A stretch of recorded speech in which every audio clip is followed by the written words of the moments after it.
In this video, I'll show you how to set up a multi-channel campaign in Klaviyo. Start by signing into your Klaviyo account.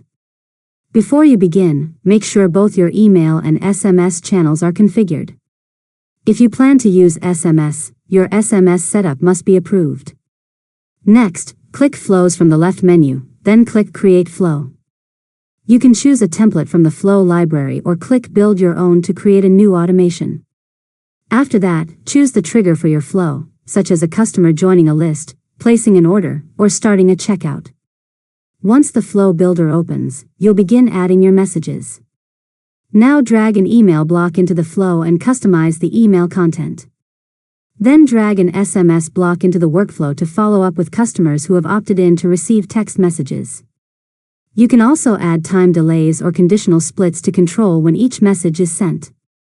Next, preview your email and SMS messages, then change each message from draft to live after you've finished editing. Finally, activate the flow and submit a test using a contact who has consented to receive both email and SMS.